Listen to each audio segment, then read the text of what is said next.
Welcome back to the Matter of Facts podcast on the Prepper Broadcasting Network. We talk prepping, guns, and politics every week on iTunes, Stitcher, and Spotify. Go check out our content at mwfpodcast.com on Facebook or Instagram. You can support us via Patreon or by checking out our affiliate partners. I'm your host, Phil Rabalais, and my co-host, Andrew Bobo, is on the other side of the mic, and here's your show.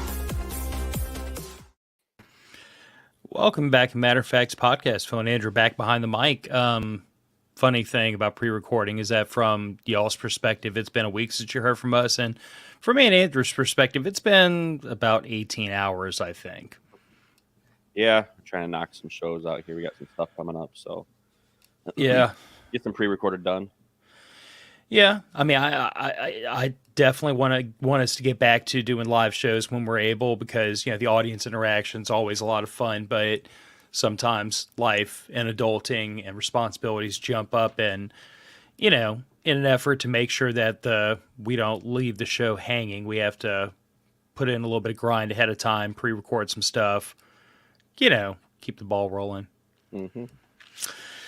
But we do have some fun stuff to discuss. Maybe a little bittersweet on your behalf, because we're going to talk about Prepper Camp 2022, which you unfortunately missed. Yeah, I didn't go. But you did get to have some fun while we were gone, so not a total loss. Yeah, no, I did a couple low late classes with track at MDFI, so we can talk about that too. No, it was good. I mean, I figure since I wasn't attending camp, I didn't want to waste the weekend, and so I decided to make the best of it and educate myself. Yeah, and that's a lot the same thing. Excuse me 1 second. Still getting the last of that laryngitis knocked out, but it's coming out. I could hear that so I listened to the Prepper Camp show last night, and I could hear that in your voice. When you're recording, I could hear a little like gravelness, like I could hear that in your voice a little bit, like starting. Yeah. In hindsight, I shouldn't have been that surprised when I totally lost my voice, because, I mean, when we went out to Prepper Camp, my wife and I were both fighting off a sinus infection. But it was, how it is. I mean, we wait all year for Prepper Camp to come. I'm not going to let a sinus infection put me out of commission. So, I just tried to kill it with copious amounts of cactus juice, which seems to have worked, because the sinus infection did give ground, but not before I lost my voice. The cactus juice cleared up the sinuses. Yeah, cactus juice will kill anything if you apply enough of it. That's funny. Pretty sure it would have killed me if I drank enough of it. Yeah. But yeah, it was definitely not my finest moment waking up, especially because it was cold this year. I guess let's get into Prepper Camp this year. This year, for anybody that made it, y'all came on probably the most perfect weather we've had since, Andrew, when was our first Prepper Camp? It was 2018, I want to say. I think so, because the one year it rained nonstop. That was 19, I think. 18 was hot. I remember 18 was I think our first year there, I think it was so freaking hot. It was almost unbearable, because if you weren't under the tent, it was just it sucked. Because 19, I think it was a monsoon basically the whole entire time. It rained nonstop. I want to say, wasn't last year really good weather though? I thought last year was great weather. 21, the weather before this year, the weather was probably the best it had ever been. Yeah. I think we had a little shower. I want to say it was on was it Sunday or Saturday afternoon, Sunday morning? Yeah, last year we had a little shower, and it was because Randy wasn't there last year. The year before that, Randy was there, and that's when it poured, and because we had the two pop-ups next to each other, and I had that big rain fly over top of both of them, and it was needed. Trying to record. We were trying to record, and we had all these people huddled up underneath the pop-ups, and we were trying to record. We're okay, let's try not to get the equipment all wet, and because that's the year I brought my smoker too. Yeah, I take it back.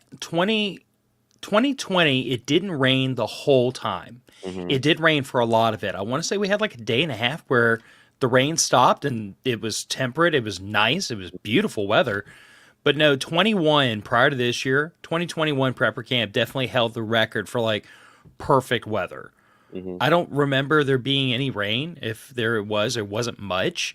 The temperatures were nice and mild. It was, I mean, okay, for a Gulf Coast boy, I was wearing a sweater every night and going to sleep in either my summer or my winter sleeping bag to keep warm. I mean, it wasn't cold, but it was absolutely A plus premium camping weather. And this year was arguably better. The highs were like anywhere from like, I think the highest temperature was the day we got there, and the high that day was like 85. Okay. But the lows were in the high 40s, low 50s. It was pretty dry, honestly, for that time of year. Like, it wasn't super humid. There was a threat of rain, and I think it might have just sprinkled here and there, like late in the evening, early in the morning. It wasn't much.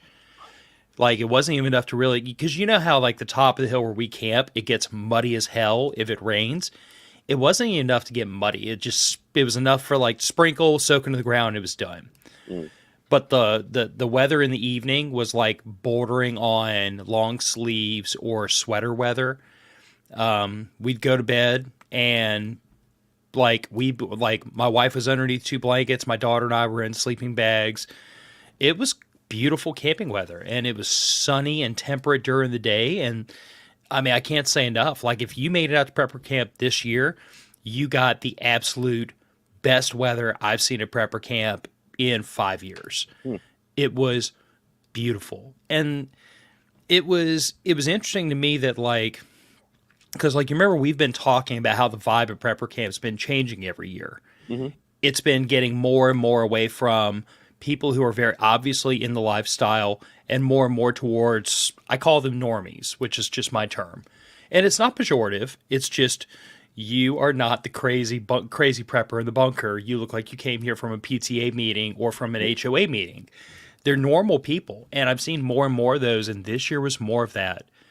Like, the feedback I heard from classes, because, you know, it's common. Everybody, a lot of these instructors, Rick and Jane included, will ask, how many are first-time prepper campers? And the proportion in the past has been about a third. Then it was a half. This year, in some of these classes, it was as much as 80% first-time prepper camp attendees. Wow. And if they're first-time prepper camp attendees, it doesn't necessarily mean they're brand new to prepping, but it means they haven't been in this for very long. Because it usually doesn't take long after someone's been into prepping to at least have heard about prepper camp, even if you haven't attended.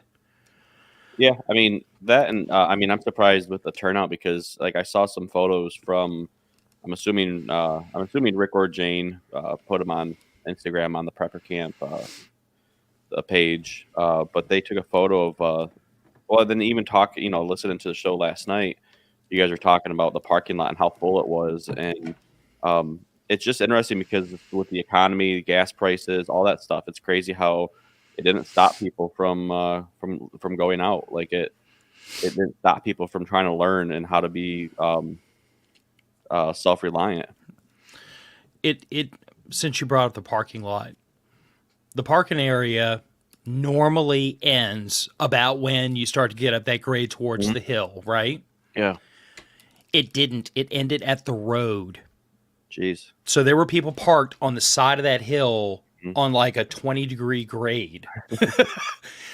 And they had the entire parking lot was filled. I've never seen it this full before, which tells me there was a lot more transient people in. Like, there were people that drove in for a day and they were staying at a hotel, or they were staying in Asheville, or there were a ton of North Carolina and South Carolina license plates. Like, that was, I think that's the part that really is standing out to me, is that when I see there's been two distinct groups of people cohabitating at prepper camp for a while, but I see much more representation in this other group now, because I see a lot of the same proportion of like vehicles that are from out of state, that are in tent city or are up in the hill or are attached to RVs. And I think those are a lot of the people, because I recognize a lot of them. There are a lot of the same people that have been there every year. You know, it's like the PBN crew, it's our crew, it's a lot of our listeners who come out to hang out with us for the weekend. And I see them year after year after year. But then what I notice when I look out in the parking lot is I see a ton of North Carolina and South Carolina license plates, and I see a lot of I see a lot of like compact cars. I see a lot of crossover SUVs. I'm not seeing a lot of vehicles that, you know, are like pickup trucks, all terrain tires. I guess what I'm saying is like I'm seeing more and more people that are obviously not coming from that far away. Mm-hmm. They came from within a couple hour drive. They may have driven in for the day from their homes, or maybe they're staying at one of the hotels in Asheville. But I'm noticing that the proportion of people at prepper camp is altering. There are much, much more normal people showing up.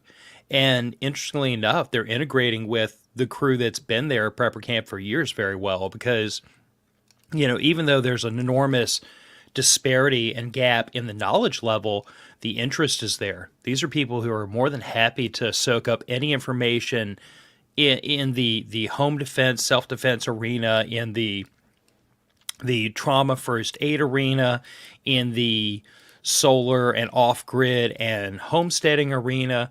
These are just people that came to learn because they see the need. Yeah, I mean, the thing is though, is like, I'm just trying like to call them normal people. It's almost like it's people that are finally waking up. I want to say like, and maybe they've been prepping. They've been trying like. 'Cause I really like Randy's. His self-reliant. His term that he's trying to switch from prepping to I'm just self-reliant. Um, and I just like, to me, it's people are waking up, and I think prepping, like the preparedness mindset, it's always been normal. Like, I mean, growing up for years, people, they've put food away like for the winter. What's that? What is that? That's prepping. I mean, like what you said on the show and stuff, and we've talked about. You have a savings account, that's prepping. You have a 401k, that's prepping. You fill up your tank because there's a snowstorm coming. You get gas, that's prepping. You get You have health insurance. yeah, like Big that's prepping. Like prepping has always been normal. It's just the mainstream media and then like the stigmatism that's been placed on prepping by um basically by the mainstream media, and then by, honestly, I really feel like it's by the government, because they don't want people to be self-reliant. They want people to rely on the government, and they don't want people to know how to take care of themselves, because as soon as they can take care of themselves, you don't need government really. Like, I mean, certain aspects you do, but everyday life you don't. And they don't, and that the big people don't like that. And so they've been trying to demonize the preparedness mindset for years. And with doomsday preppers and stuff like that, as much entertainment as it was, I really feel like they did a good job with the stigmatism, because they picked and they edited it the way they edited the shows and stuff like that. They made everybody look like, they made the prepper look crazy and just insane and all, and all that crap. And and so seeing people coming out like what you're describing, to me, they're waking up and they're realizing that preparedness is everyday life, and it doesn't matter what you do. You're preparing some way every single day in your life. You're preparing, and it's normal. And that thing is, it's becoming more with, especially with the economy and just everything going on right now, and the food shortages, and I mean everything going on, literally everything. Like if you look in the if you look in the news and anything that's going on with the food shortages, the grain, the cow, the beef, the poultry, I mean, Fertilizer shortages. Fertilizer, yeah, name it, and there is a shortage right now. Magically, like who knows if it's manufactured or not, which that's a whole different show, I guess, for tinfoil hats. But no, it's becoming normal, and more people are seeing it as normal, because it's like, well, hey, the last so many years of the quote unquote pandemic, we've had people like I've had my neighbor who he didn't have to run up to the store and buy toilet paper. He didn't have to run out to the store and buy like all this food and stuff like that. Where he like I never saw him leave his house for like, a week or so if he didn't have to, and all this stuff. And it's just like, well, then you get talking to the person. It's just like, well, I because I do this, and this, and it's like, okay. And then people get on board with it because it makes sense. Like financially, it makes sense too, because like you might sit there and go to the store and spend $300 on groceries, but when the grocery prices rise the next week, that $300, like financially, it made sense to spend that $300, and you're stocked up. And then you go to the store and you keep that stock up. Say you bought 4 of everything or whatever.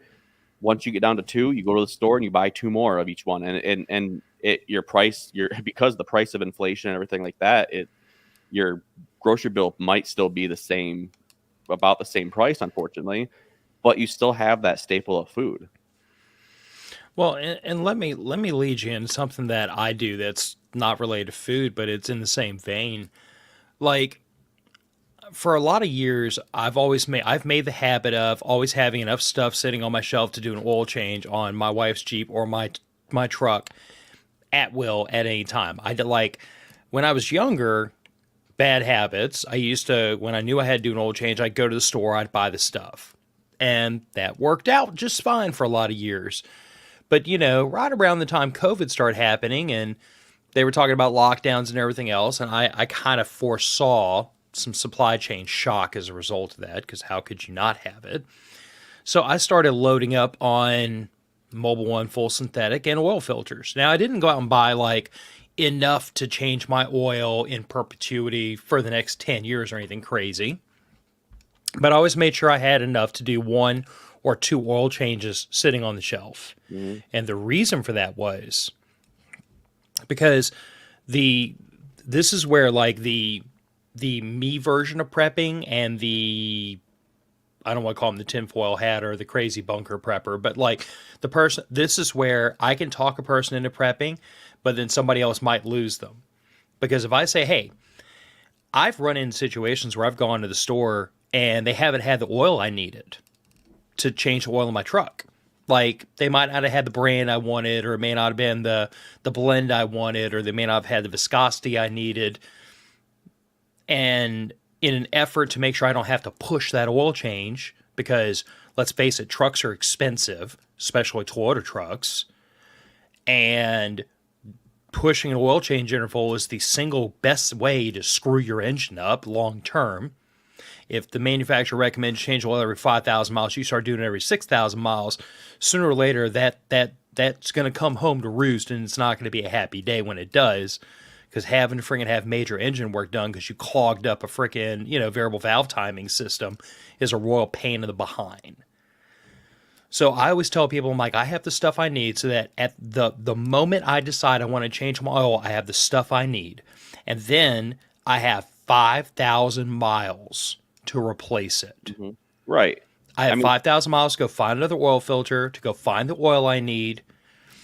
And that also makes it to where, like, right before prepper camp, I was catching up on maintenance on the truck. I was doing a coolant flush. I did a transmission service. I didn't need an oil change, but because I'd done one already.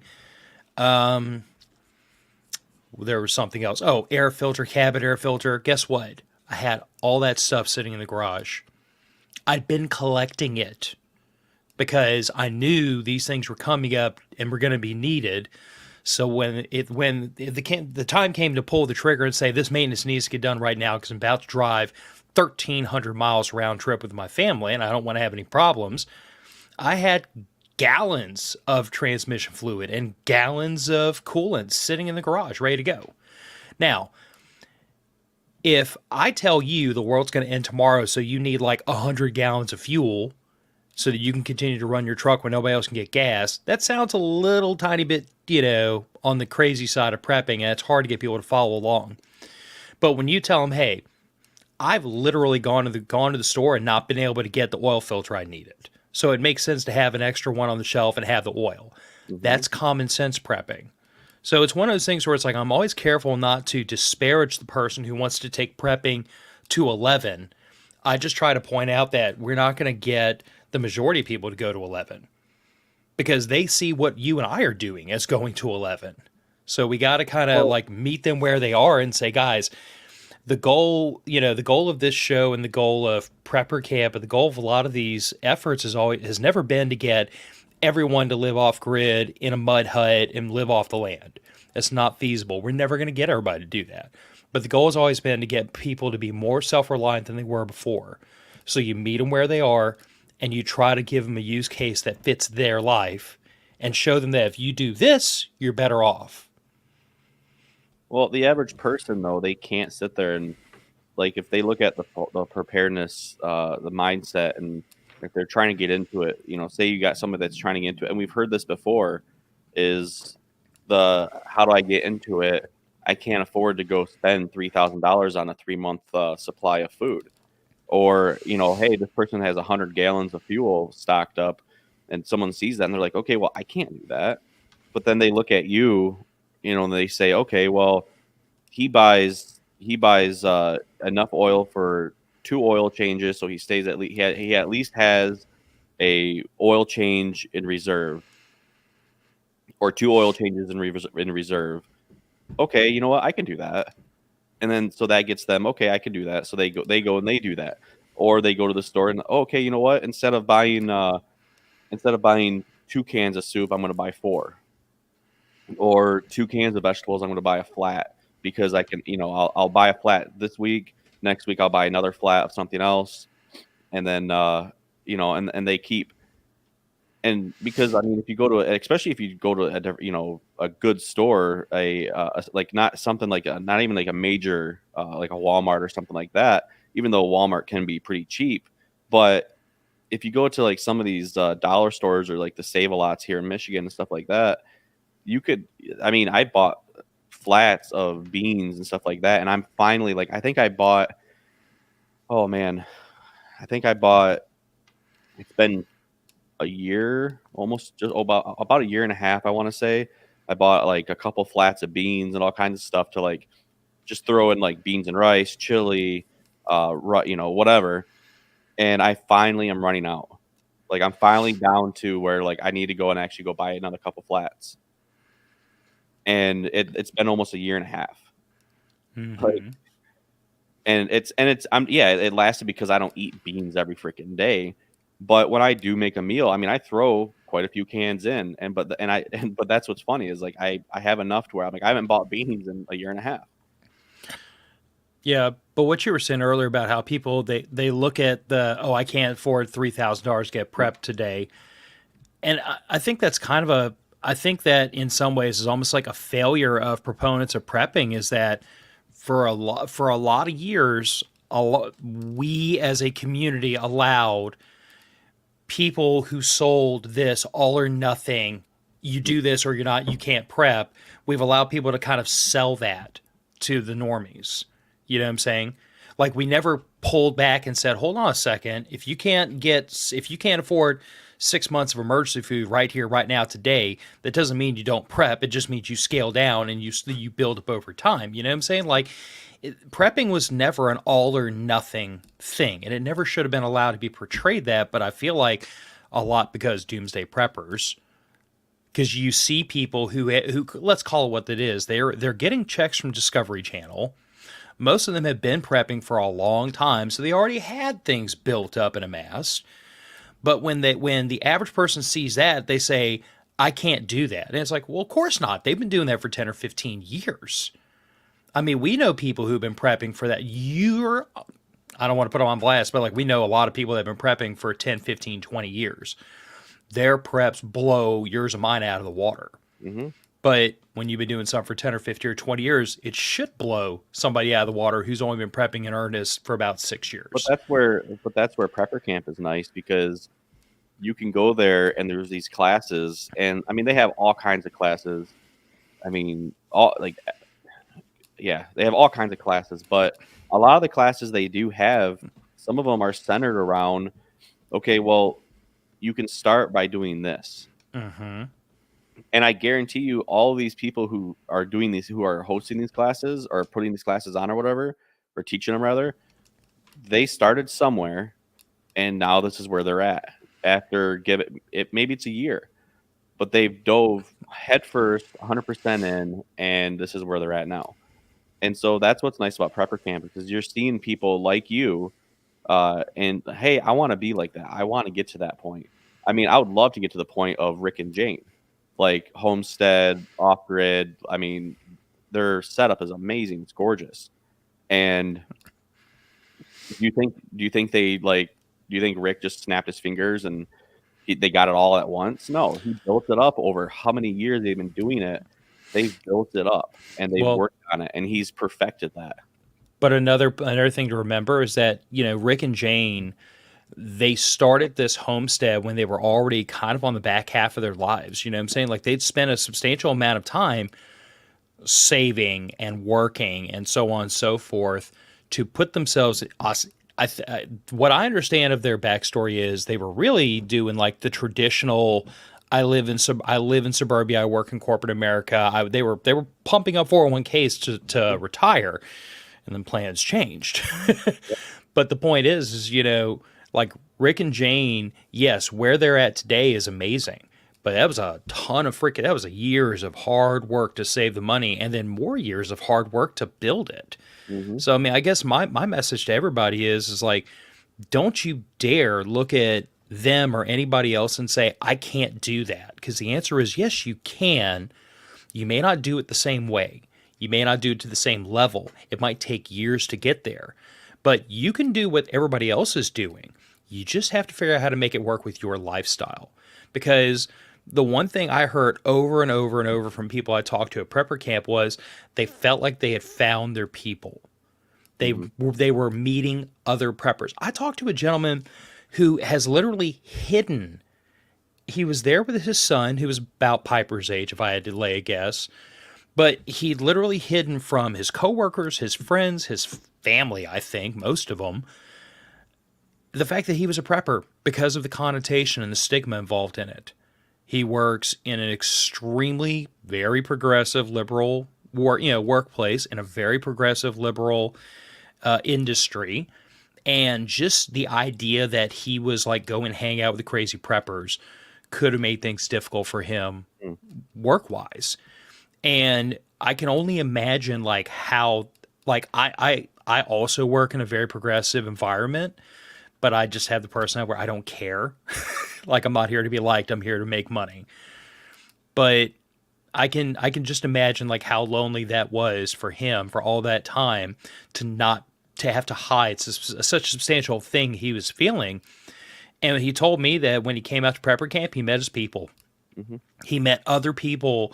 Some had did the same kind of life setup he did, some totally opposite, but they were all there for the same reason, learn the same stuff, bring it home and figure out how to apply it. Well, it's And like, like you could just see the excitement in his face yeah. of all the things he was being exposed to that weekend and all the I mean, he had pages of notes he was bringing home. It was the same wide-eyed experience you and I had our first time. Well, but that's the thing though, is like it's like-minded individuals. Yep. And when you're around like-minded individuals, like you're happy, like you can click with all these people. Like there's thousands of people here, and I can go up to any one of these people and strike a conversation about something, preparedness style, like preparedness or self-sufficiency or whatever, and we can have a conversation for 2 hours and not argue about politics, religion, like what color the sky is. Like we won't argue about that crap, because we're on the same, as far as the mindset goes, we're on that same mindset. And it could be you, and I mean honestly, I'm sure there's people from all walks of life there. I'm sure there's people like that are hardcore liberal and stuff, and they're there. But the thing is though, is like when you have that same mindset, honestly, you don't care what background you have. It's like, hey, you want to be self-sufficient? I want to be self-sufficient. Did we just become best friends? Like, you know, like holy crap. And I mean that, and the same thing with the gun community. I mean, when I go to a gun class at MDFI or something, it's like it's the same thing. You go there and like you're there to train, and you're there with like-minded individuals, and you can sit there and talk about all kinds of crap and have a great time, and the time flies by quick. So before we get to talking about your low light class, do you want to look through the quick picture gallery that I have set up? Yeah, might as well. All right. So this is all like the Prepper Camp Ooh. 2022 pictures that I just accumulated and threw into an album, and I figure we'll just look through them and talk through them. But this is Wednesday afternoon. I went to school and I started packing. And this was the first trip we've taken with the soft topper on the truck, which I cannot recommend soft topper enough after this. I mean, it was such a nice experience to be able to load this thing up literally to the top of the bows and know that it was largely waterproof and, you know, it was easily secured. I mean, I threw a couple of ratchet straps and bungee cords on everything, just make sure nothing like shifted around. But I didn't have to worry about like the wind whipping something out of the bed. It made packing nice. And unlike the last trip I took when I had a roof rack on the truck and I had a roof bag on top of that rack, and that's where most of the lightweight stuff, the sleeping bags and the tent and everything was, like the roof rack, putting the roof rack on the truck knocks my fuel economy on the highway down from like 20 to about 19. Putting the roof bag on top of that roof rack knocks me down to about 17 if it's packed tightly. On the way home from Arkansas, I was making 14.5 to 15 miles per gallon because we did not take the time to really like work the straps down and pack that roof bag as low as we could because we were packing up at a rainstorm. And on the way to Prepper, but looking at all the trip data and everything, I was between 19 and 20 miles per gallon to and from Prepper Camp with this setup with, I mean, easily 600 pounds in the bed of the truck. So the difference in fuel economy just based on the lack of drag made this the way to pack up for a camping trip. And then once I get everything done and rolled down and sealed up, all right. And this was Thursday afternoon. We pulled into camp, and as we've done a couple of times, I've always offered to cook for whoever happens to be out there, you know, because everybody's coming in off the road. They're tired. They're beat up. So I made an enormous pot of red beans and rice, and I figured 3 cups of rice dry, and I think 3 cans of Blue Rudder red beans and 2 links of sausage. I thought I might have been overdoing it a little bit, but as it turns out, we were like scraping the bottom of the bowl for the last person. So it was a good call. And I don't immediately remember what evening this was. This might have been Friday night. But we had the easy ups over at one of the sites. You know, a couple lights hanging, just to provide a little bit of ambiance, get everybody together, sitting around the fire, hanging out. Huh? Whose camp was the main hangout? It was Tommy's second site. Okay. Where Wynn used to be, because Wynn didn't make it this year. Yeah. Long story made short, a couple of people got moved around on their sites this year, which is a point of contention that we're going to have to take up with Rick before we make a decision on whether or not we're going back to Prepper Camp next year, because I feel like Orchard Lake kind of did us dirty, because like Tommy showed up and he had reserved 2 specific campsites, and then he found out when he got there to check in, they'd moved one of them. So it's like, I don't know. I'm waiting for Rick to have a chance to talk to, you know, the folks at Orchard Lake and try to figure out like what's going on, guys. How are we doing this? Because the way they've done it in past years is not the way they did it this year. So we need to have that conversation. Huh? They said, and you said they're going to change it again too. Yeah. Well, the basic word we've heard so far, until I hear back from the Austins, is that you get on a waiting list and there is no guarantee you'll be in the same spot next year. Which, like I was telling somebody, I'm like, you know, the problem is we've got 5 or 6 families that are meeting up there on the top of the hill every year. And I'm sorry, but if I can't get some kind of insurance that you're going to put us at least within some kind of a reasonable distance from each other, I'm not interested. Right. I'm just not interested. I mean, it was bad enough that we had one whole family about 5 campsites further away from everybody else. We made it work, but it was still, it wasn't the way things have been done in the past, and I find it very frustrating. You know, we make plans 10 months in advance, and Well, I felt like we kind of got the rug pulled out from underneath us. well, for the first what 3 years or something like that, we had almost we almost had that pretty much that whole corner was us. It was, I mean, and and it's not because it's not like an exclusive club or whatever, but it started out when it started out Brian Duff. yeah, Brian Duff gave us the sites because he couldn't make it, and that's how we originally got in. And that's when we got up there. That's where we met Win, which Win's been in that same spot for years. And then like Tommy and stuff, they showed up, and like we had that corner, and we always had that whole stretch and stuff. And then as people joined in, they've either gotten around us or we've opened up camps for we managed to like, hey, we got room over here or whatever.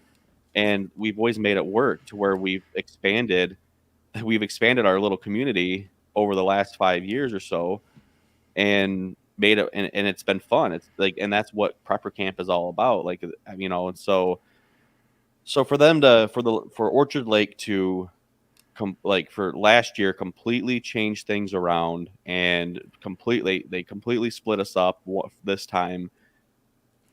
And then they sat there, and then they're basically doing it again and making it even worse to where, like, yeah, you can't even, there's a good chance you won't even be near anybody, like, to me, I mean, I almost feel targeted. Like, are they doing it because of because of us or what? It's not just us, though. I mean, there's more backstory that I don't really want to air out Mm-hmm. here at this point until we get a chance to talk to Rick and Jane and find out, like, Right.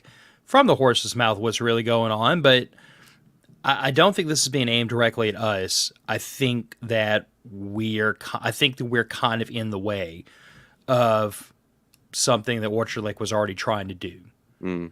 You know what I'm saying? And I think we're really just getting caught in the middle because we have those sites, and anybody that had those sites would be getting moved around, and it probably wouldn't be the end of the world, except there's like 5 or 6 of us that have always camped near each other and want to continue to, and that's really what's driving the problem. Yeah. Yeah. No. It's So okay. All right. So this is the next morning, and this is the Rabelais campsite. Once we got to camp, my wife and I rolled up 3 sides on the soft topper and secured them up out of the way so that we had really easy access around the bows right into the bed. We kept the cooler in the bed underneath the cover the whole weekend, so it never got direct sunlight on it, and we still had ice in that cooler Sunday. Mm. So it was a nice little setup. It really worked out. I'm sure the fact that it didn't get super hot also helped with that. But like being able to keep things under cover and being able to like we left a lot of the tough boxes in the bed of the truck the whole weekend. We unloaded the tent, the bedding, the sleeping bags. We unloaded our clothing bags. We put a lot of that stuff in the cab of the truck, and we had like our shower kits and our toiletry bags sitting up on the dashboard. Like, you know how it is at prepper camp. You usually wind up living out of your truck like a homeless person. But, it made for a really nice, convenient little way to keep everything secured and picked up. Our Alps Mountaineering Merrimack 6. Yeah, Merrimack 6 ZF that we picked up to replace the Coleman that my wife doused down in DEET and destroyed. Worked out beautifully. And this is my little cheese-eating daughter eating Mountain House.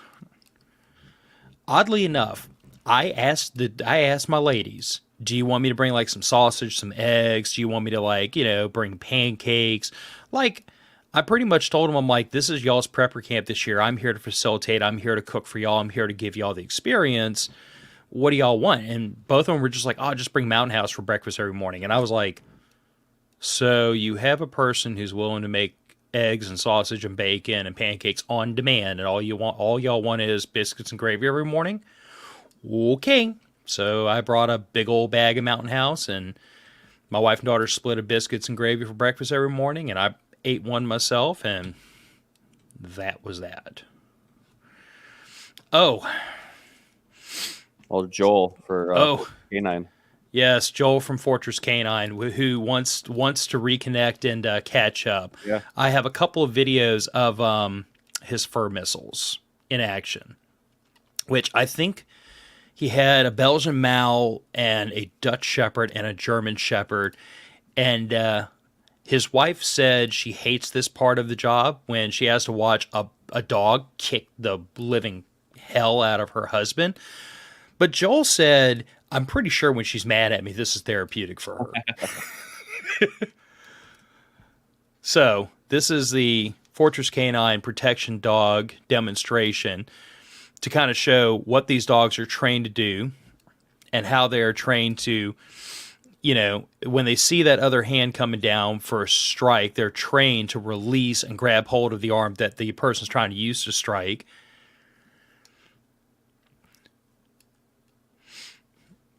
And in between these videos, Joel was also, just kind of having a good general discussion with everybody, answering questions. A lot of people have a lot of questions about protective dogs and how their training differs from like police dogs and attack dogs and guard dogs. And, I mean, we've talked to Joel before. You know Joel. He is a font of knowledge. This is his thing.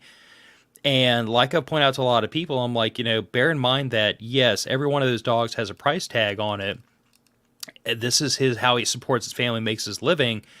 But Joel spends a couple years of his life raising and training every one of these animals. So he invests a lot of himself into it. Yeah. And he's a professional. He makes sure that when he puts these dogs in somebody's hands, they are there to do a job. Mm-hmm.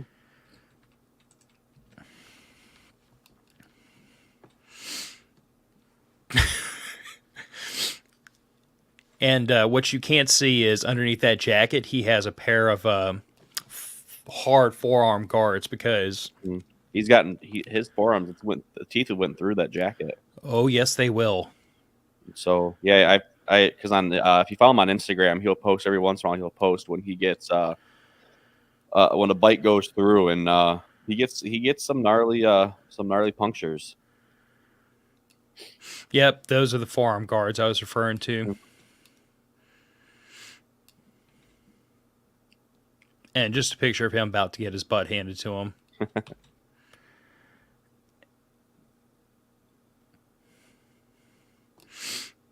I found it funny, too, though. The dogs are wagging their tails the entire time they're beating the hell out of him.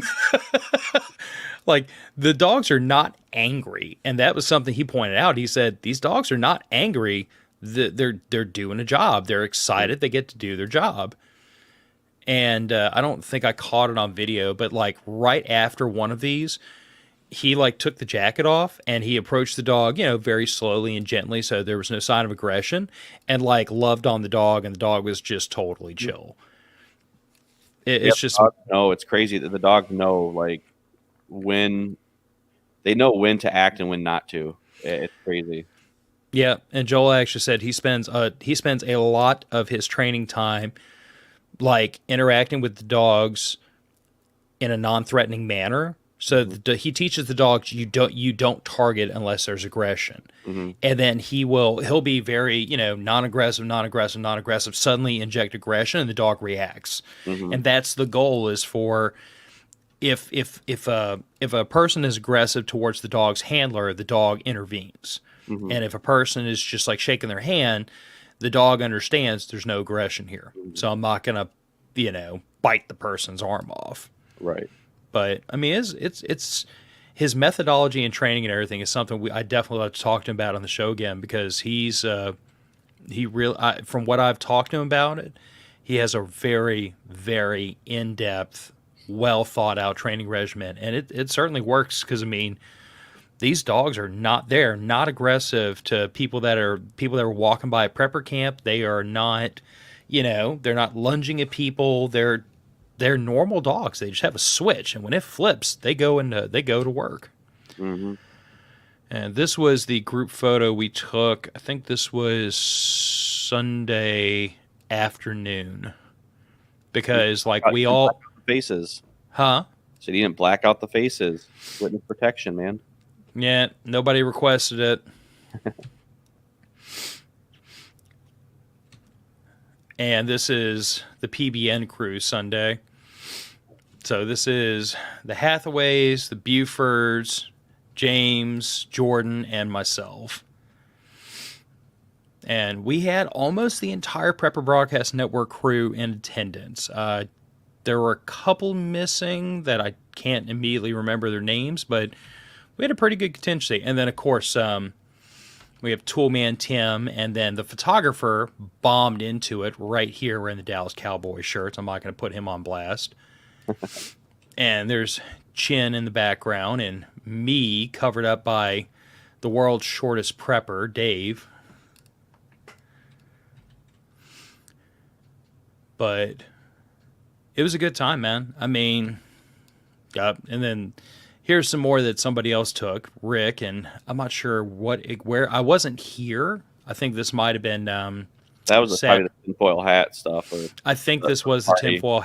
Yeah, I think this was tinfoil hat stuff. This was Saturday afternoon, evening, and I was not there because I was up on top of the hill hanging out with everybody else.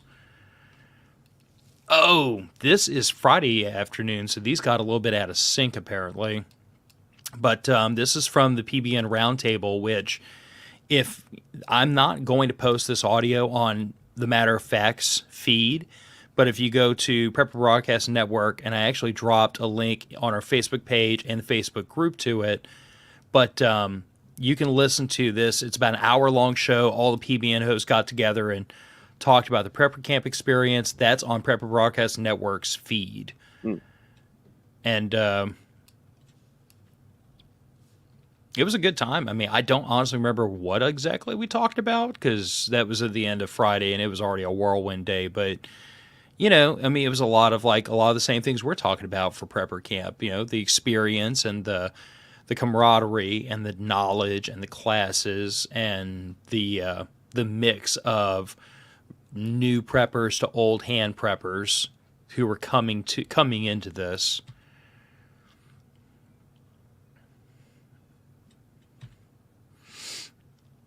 And I don't know why I'm brandishing a hatchet right there. I am brandishing a hatchet. I don't recall why. I think probably because I was going to use it to pound some tent stakes in. So I was going to use the back striking surface of that. And this is Jordan running her spinning wheel down in the vendors area. Oh, nice. Dude, and this is another thing that is like kind of a hallmark of the vendors area, and it's something I've noticed changing over the years. I remember the first year we went to Prepper Camp, the vendors were pretty much in sale mode. You know what I mean? And it wasn't that they weren't happy to answer questions and everything, but it was very much, hey, here's a table, buy our stuff. And I've noticed that over the years, there's been more and more either demonstrations or more hands-on, or there's been other elements creeping into the vendors area, like Jordan being able to run a spinning wheel right there to actually show people like this is how this gets done, which is, I mean, the number of people alive today that have actually seen somebody turn, spinning on a spinning wheel is fairly limited. And it was just very interesting to be able to have those elements in there where there are people who are actually being able to see some of these things in action. Well, the thing is, though, too, is, I mean, Jordan's doing it right because I know she has some stuff for sale, but she's doing it right. And, like, that's how it should be done is, yeah, it's nice to be able to go hear someone talk and then go to their booth and maybe buy some stuff, which is cool.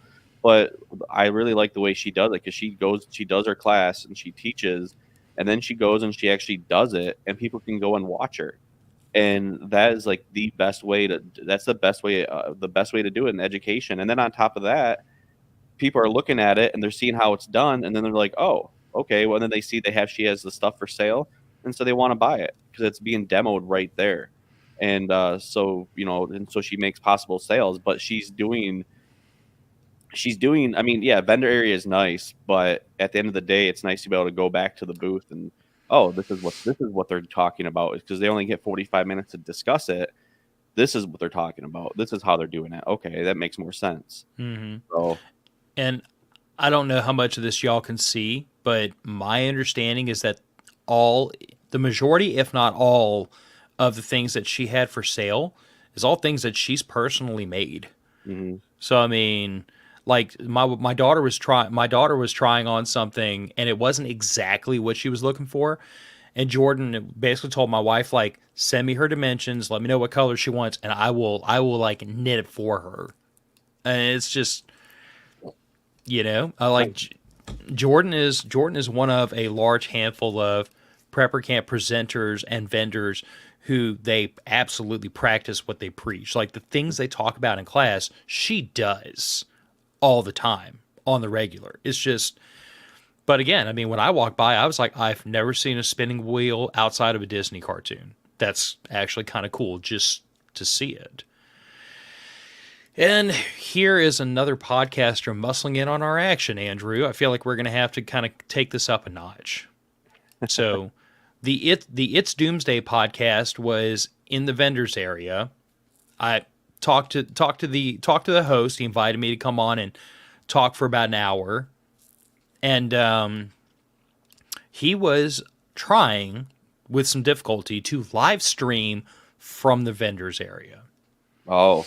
And he and I talked because he was having issues with the cell towers and bandwidth and everything. And I think he ended up actually abandoning live streaming. He was just going to record and then he was going to post it after the fact, because like he did a speed check and I did a speed check on the cell network, off my phone. And we were both determining pretty quickly that there just wasn't enough bandwidth to go around.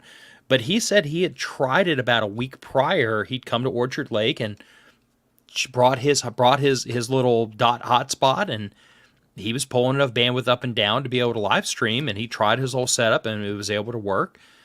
But I think what he ran into was the fact that his we just had so many people's phones in that area that weren't normally there, and a couple hundred extra smartphones just killed the bandwidth. So he had some difficulty, but it was a fun show. He and I talked. I've got his business card around here someplace, and he and I talked about linking up after the fact for maybe some collaboration. Oh, nice. And just more around the fire. Tommy took some time to try to teach my daughter how to split wood, which didn't happen. I think she needs to grow a couple of muscles before we give that another whirl. Just more time around the fire. This was myself and Rick, and I met one of our listeners out of prepper camp. I mean, when you have a beard most of the way down your belly button, you kind of stand out. Yeah. And he was one of 3 different people that just plowed into me at prepper camp and were like, "You're Phil from Matter of Fact's podcast." And I was like, "It depends." Who are you? But I had that experience several times. There's a family out there who might be listening to this right now. Family of 4 wanted a group photo with me because they've been listening for a couple of months, and they came out to prepper camp and they came looking for me and you, but you weren't there. But they came looking for us because they were like, "We know Phil's up here somewhere." Just nice. Fun times. More time around. Oh yes, the perennial "I'll feed all you effers," apron that has coming up to prepper camp every year. And I'm just trying to get through. Oh yeah, I have no earthly idea.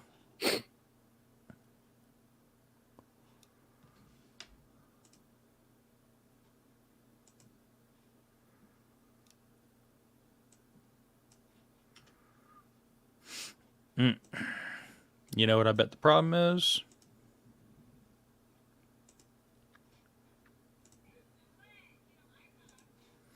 No, I'm not entirely sure why I can't seem to get the audio to come through, but I wasn't really trying to run audio on this anyway.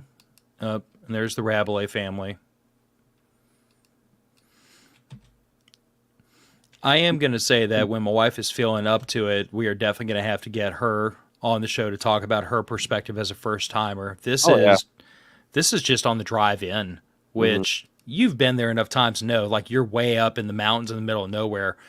And I think after like 10 and a half hours of interstate and Atlanta, Georgia, and towns and concrete, my wife was just like, when we turned off of the main road and we got onto that very first service road, and this is what she saw, she lit up. She Oh wow, she she got into her camping vibe very quickly. that's good. And I'm, oh, I'm guessing these are her pictures. these look like her pictures. Yeah. So my wife took a class on mushrooms. I'm not going to spoil it. I'm going to let her talk about that when she comes back in. But she's her prepping enthusiasm went up about 6 notches, and she has some new direction to go in. This is a blue fungus. I have no earthly idea what. She said it has some kind of medicinal properties. Mm. So, and this is the prepper camp girls. I think that might be the last one. Yeah. So, for those of you who are listening to this on audio, I'm going to bypass this entire thing, and instead I'm going to include a link to the post on the Matter of Facts page where you can go view all these photos. So you don't have to listen to us talk through about, oh, this is that and this is that, because that's going to be really boring for y'all. But for those of you who are watching this stream on YouTube, you just saw the quickly assembled little photo album as I try to give Andrew the remote prepper camp experience. I got it.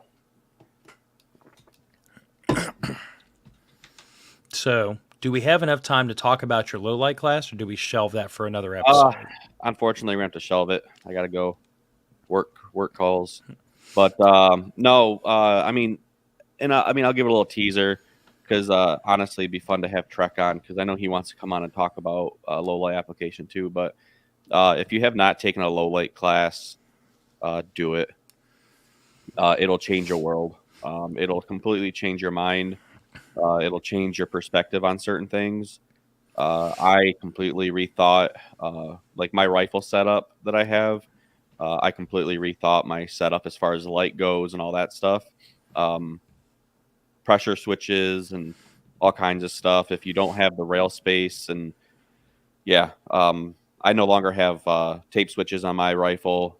And yeah, it's and I mean that's after I've spent I don't even know $7,500 or so converting my Streamlight over so that I could use a mod light switch. And yeah, I got home that night. I got home. Well, actually, the next day I got home that night. The next day I woke up and I took it all off. Took it all off. Swapped my light to the other side. Put the tail cap back on. And everything. So, but yeah, no, that's going to be a whole other podcast because it's a lot to unpack. It was a good 2-day classes. Well, the first day there were separate classes. So the Friday, real quick, was the handgun low light, and then the Saturday was the long gun low light. And like I said, it opened my eyes. I'm still unpacking in my head, like unpacking it. So. I'm actually super interested to hear your thoughts on that because I haven't had a low light class in a very long time. And the fact that you've ditched all your tape switches has me very curious. Yeah. Next year I want to take it again next year, but I want to do a shotgun next year. Which don't put a tape switch on a shotgun. I mean, I have my light. I have a light on my shotgun. But it's a clicky the clicky end, the button. Mm-hmm. Don't put a switch. It's just enough. It's just more stuff that's going to fall off because of the recoil of the shotgun. Mm-hmm. But as far as an AR goes, if you have the rail space, use a tape switch if you want. But do not use. I'm going to throw this out there, and this is what we'll leave it at. do not use a tape switch that requires pressure to keep it on. If you have a tape switch that you can click and it stays on, awesome. If you have to hold pressure onto it, your hand is gonna be fatigued before the end of the night. So That actually makes a lot of sense. yep. But you're right. We'll dig into that on that show because I have thoughts and questions, and I want to hear yours, and I want to make sure we have appropriate time to talk about it. But that was Prepper Camp 2022 in a nutshell. If y'all missed it, it's a real good time, and it's a great opportunity to, if you can make the travel arrangements and go out there. I guess we will have to have some discussions with Rick and try to figure out what our plan is as far as whether we continue to commit to going out there or not. But we will definitely have to get Gillian on the show to talk about her experience as a first timer when she's feeling up to it. Because I mean, I'm a little disappointed she couldn't make it out today because she's not feeling well.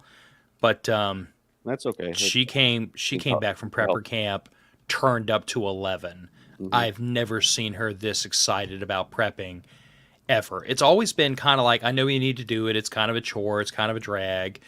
But like, I've never seen her excited about it before. And I think that's because this year at prepper camp, she found her vibe. Mm-hmm.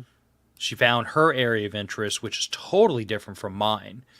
And I went to all the classes her and my daughter wanted me to go to and experience things from their eyes. And it was a great time. But I don't want to talk about it without my wife. Yeah. Because it's her story to tell. Yeah. All right. Matter of Fact's podcast heading out the door. Good night, y'all. See ya.